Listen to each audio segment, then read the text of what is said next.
नए लोगों को खाना खिला रहे हो उससे मतलब मत रखना, मतलब रखना कि तुम्हारी आंख जब तक खुली है, तुम जब तक जिंदा हो, तो तुमने किसी गरीब को खाना खिलाया कि ना खिलाया, किसी प्यासे को पानी पिलाया कि ना पिलाया, किसी ऐसे मरीज को जो दवाई के लिए तरस रहा है उसको औषधि चाहिए, और हमारे पास में थोड़ा भी धन अगर अधिक है और उसके पास में नहीं है, तो आपने किसी औषधि का खर्चा उठाया कि नहीं उठाया। किसी विकलांग के जीवन में कोई कष्ट आया तो उसका हाथ पकड़कर आपने उसको चलना सिखाया कि नहीं सिखाया। हमारी शिव महापुराण की कथा में भगवान देवाधिदेव महादेव का चरित्र आता है। शंकर भगवान मृत्यु लोक के देव हैं, शंकर भगवान इस भूलोक के देव हैं, ब्रह्मा ब्रह्म लोक में रहते हैं, भगवान विष्णु बैकुंठ लोक में रहते हैं, पर मृत्यु लोक का अगर कोई देव है तो वो देव अधिदेव महादेव है। शंकर भगवान पशु के भी देवता हैं इसलिए पशुपतिनाथ हैं,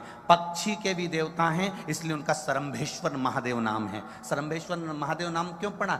गिद्ध रूपी पक्षी का रूप धरकर नरसिंह भगवान को उठाकर उत्तराखंड की अलकनंदा में डाला था, इसलिए उनका नाम सरम्भेश्वर है। पशुओं के देवता हैं तो वो पशुपतिनाथ बने, पक्षियों के देवता हैं इसलिए सरम्भेश्वर नाथ बने, मनुष्यों के देवता हैं इसलिए देवाधिदेव महादेव बने, शिव बने, और देवताओं के भी देवता हैं इसलिए शिव तत्व को प्राप्त किया। असुरों के भी देवता हैं, जलचर थलचर वायुचर जितने जितने जीव हैं संसार में सबका देव एक, वो है देव अधिदेव महादेव। नेत्र बंद होने के बाद तुमने कितने लोगों को भोजन कराया वो मायना नहीं रखता, तुम्हारे मरने के बाद कितने लोगों ने खाना खाया वो मायना नहीं रखता। मायना ये रखता है कि तुम्हारे नेत्र खुले हैं, तुम जिंदा हो, तब तक तुमने कौन सा परमार्थ का कार्य करा, तुमने कौन सा अच्छा कार्य करा, मूल वह है।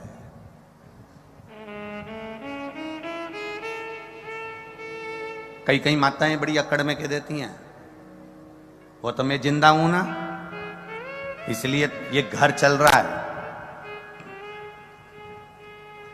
जिस दिन मैं नहीं रहूंगी ना आटे दाल का भाव मालूम पड़ जाएगा। जिंदा हो तब लोग दाल रोटी चावल खा रहे हैं, ये अंदाजे में मत रहना कि तुम जिंदा हो तो घर चल रहा है। एक बार मर के भी देख लो, उसमें क्या टेंशन है। जैसे ही मरोगे ना तुम कह रही हो कि भूखे मर जाओगे, पर जिसके यहां कोई मरता भी है ना तो 12वें और 13वें में सबसे पहले शक्कर की बोरी आके नुक्ती और गुलाब जामुन की तैयारी होती है। कौन सा फर्क पड़ गया किसी को तुम्हारे मरने से? इस अकड़ में मत जीना कि मैं जिंदा हूं तो घर चल रहा है, मैं करा रहा हूं तो हो रही है, मैं कहूंगा तब होगा। तुम्हारे करने से कुछ नहीं होता। ध्यान रखना, तुम जिंदा हो तो भी रोटी मिल रही है और तुम मर जाओगे तो भी रोटी मिलेगी। पक्षी हो, पशु हो, जलचर हो, थलचर हो, जमीन पर रहने वाले जीव हो, चाहे आसमान में उड़ने वाला जीव हो, सबका पेट भरने वाला मेरा देव अधिदेव महादेव है, इसलिए उसका नाम विश्वनाथ है। मतलब विश्व को अनाथ नहीं देख सकता इसलिए उसका नाम नाथ है। वो सबका पेट भरता है। बोल बम का नारा है, इतना धीमा बोलोगे तो हो गया कल्याण तुम्हारा है। बोल बम का नारा है। अब सही बोले, हमें तो लगता था कि अलवर के लोग अच्छा बोलते हैं, पर अब मालूम पड़ा ठीक बोलते हैं। उसकी भक्ति करो। मैं मर जाऊंगी तो क्या होगा? कुछ नहीं होगा। तेरा तेरा दिन याद करें, क्यों रे नर सुमिरन क्यों नहीं करें। तुझे कितने दिन याद रखेंगे तेरे घर वाले तेरे मरने के बाद? तेरा तेरा दिन, अरे बोलो तो तुम, तेरा तेरा दिन क्यों रे नर सुमिरन क्यों नहीं करे। तुझे केवल 13 दिन याद करेंगे। पहला दिन तो तू निपटा इसलिए, तीसरे दिन मट्टी समेटी इसलिए, बाकी के दिन बैठकर उन्होंने पत्रिका लिखी किसको बुलाना किसको नहीं बुलाना। और देखो लोग बैठने भी, कितनी विचित्र जिंदगी हो गई लोगों की। बैठने कब जाते हैं? जब कोई अरे बोलो जम के, मर जाता। मतलब आज के व्यक्ति को बैठने की भी फुर्सत नहीं है कि जीते जी बैठिया, बैठने भी जब गया जब वो निपट गया।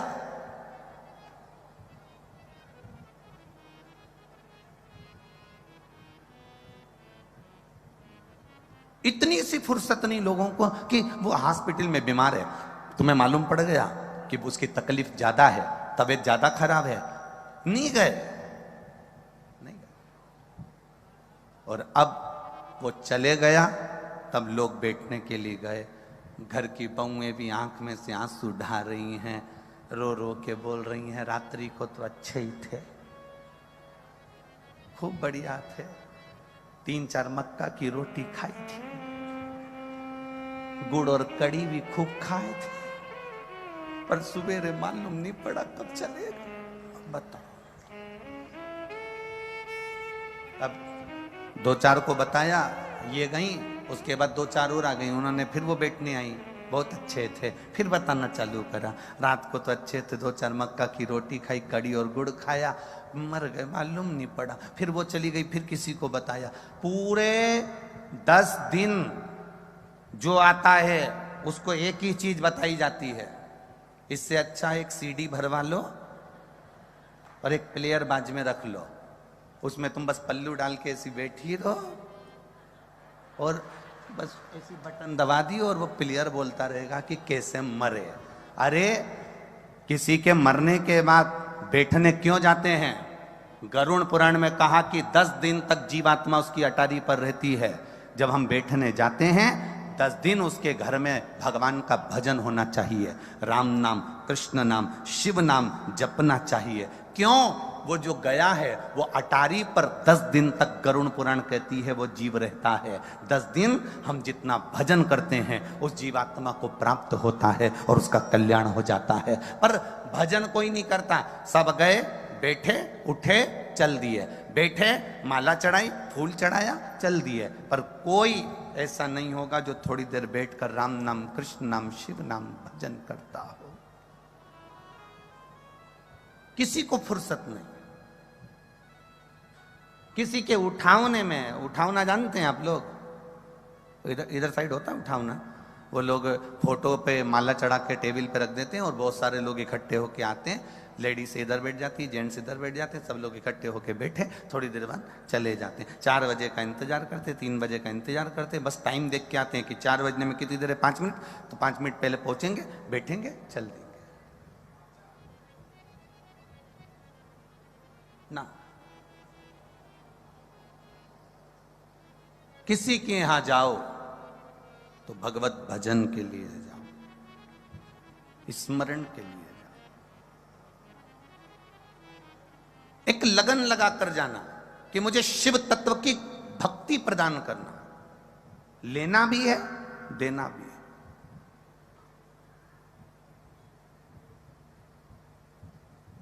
और जब शिव तत्व की भक्ति हम प्राप्त करेंगे तो हम किसी को दे सकेंगे।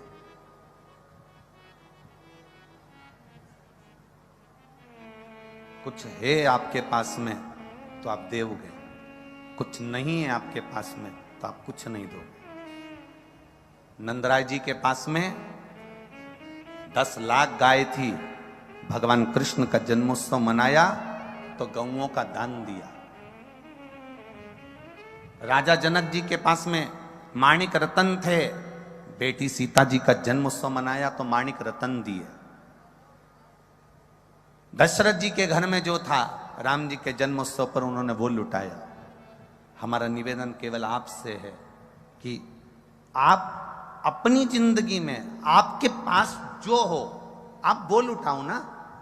हमने तो कभी इस व्यासपीठ से नहीं कहा कि तुम लाखों की संपदा लुटा दो, करोड़ों का धन लुटा दो, बहुत सारा पैसा लुटा दो। हमने कभी ये नहीं कहा आपसे कि आप करोड़ों की जायदाद लुटा दो। हम तो इतना कहेंगे कि आपको परमात्मा ने जन्म दिया था, 21,600 श्वास परमात्मा ने देकर भेजा था, 3.5 करोड़ रोम छिद्र परमात्मा ने देकर भेजे थे। 21,600 श्वास तुम्हारे पास में हैं। आप धन मत लुटाओ, आप संपदा मत लुटाओ, आप वैभव मत लुटाओ। आपसे तो केवल इतना निवेदन है, 21,600 श्वास जो परमात्मा ने तुमको दी है, उस 21,600 श्वास में जो तुम राम नाम, कृष्ण नाम, शिव नाम ले रहे हो, वो भजन दुनिया को लुटाने का कार्य प्रारंभ कर दो। जीवन का एक आनंद की अनुभूति अपने आप आपको प्राप्त हो जाएगी।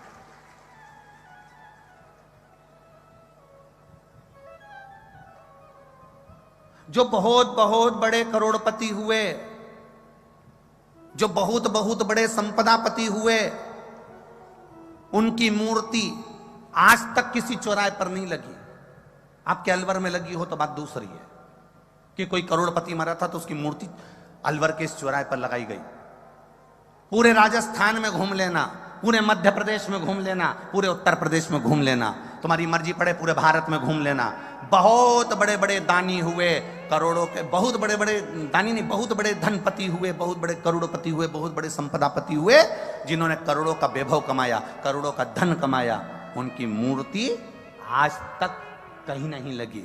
पर जिसने धन कमाया और उस धन को सदुपयोग में लगाया, उसकी मूर्ति आज भी चौराहों पर लगाई जाती है कि इसने अपने धन का सदुपयोग करा था, इसने इस धन से किसी गरीब को पढ़ाया था, इसने इस धन से किसी निर्धन को सुखी करा था, इसने धन से किसी कुंवारी कन्या का विवाह करवाया था, इसने धन से किसी के मेडिकल में उसको सहायता प्रदान करी थी, इसने अपने धन से किसी की शिक्षा में सहयोग प्रदान करा था। उसकी मूर्ति आज भी लगाई जाती है। भजन करने वाले की मूर्ति रामकृष्ण परमहंस जी हो, तुकाराम जी हो, मीराबाई हो, कर्माबाई हो, नरसिंह मेहता हो, नामदेव हो, तुकाराम हो, इनकी मूर्ति आज भी चौराहों पर लगाई जाती है, क्योंकि इनके पास धन भले नहीं था पर इन्हें भजन इतना लुटाया, भजन कीर्तन इतना लुटाया कि आज तक अभी राजा भर्तरी की नगरी में आप लोग बैठे हो, राजा भर्तरी की नगरी,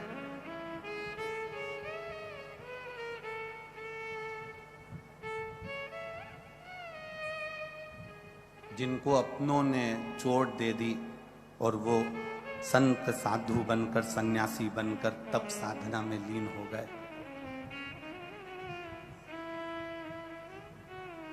अगर केवल राजा भर्तरी केवल राजा होते ना तो क्या ये अलवर वाले उनका नाम लेते?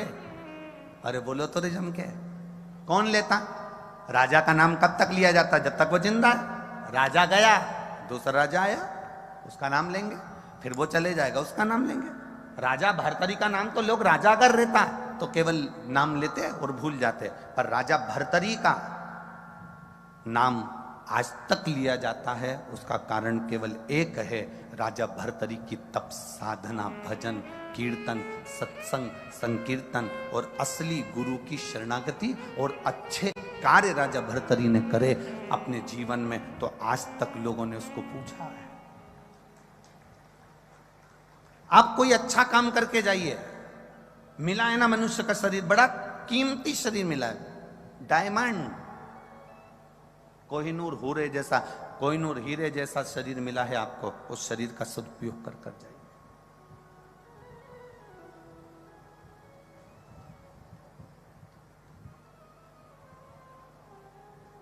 ये जितने बैठे हो ना, और जितने लोग आस्था चैनल पर कथा सुन रहे हो, जितने फेसबुक यूट्यूब पर कथा सुन रहे हो, तुम अपने आप को कम कीमत वाला मत समझना, करोड़ों में कीमत है तुम्हारी, बड़े कीमती हीरे हो तुम। बस अपने आप को हमें मेहनत कर कर, कर्म कर कर, परिश्रम कर कर अपने आप को हमें निखारना है, अपने आप को निखारना है। कोई बाबा, जोगी, संत, साधु, सन्यासी, तपस्वी, साधक, उपासक आपसे ये जरूर कह देगा कि आपको परिश्रम तो करना पड़ेगा। तुम किसी बाबा के चक्कर में, कहीं योगी सन्यासी के चक्कर में आ जाओ और वो तुमसे कह दे मेरे पास बैठ जाओ, ऐसी जड़ी घुमाऊंगा और तुम्हारे लिए सोने का हंडा निकाल के दे दूंगा, ऐसा महाराज संसार में मिलना मुश्किल है। केवल समझ लेना कि बेवकूफ बना रिया है कि हंडा निकाल कर दे देगा। मेहनत करोगे, कर्म करोगे, परिश्रम करोगे और परिश्रम करते करते, अपनी मेहनत को करते करते मेरे शंकर को, मेरे राम को, मेरे कृष्ण को, मेरे शिव को समर्पित कर कर, समर्पण कर कर अपने परिश्रम को पूर्ण जोश शोश में करोगे तो जिंदगी का सारा फल तुम्हारे हाथ में होगा। अपने कर्म को प्रबल मानकर आगे बढ़ना।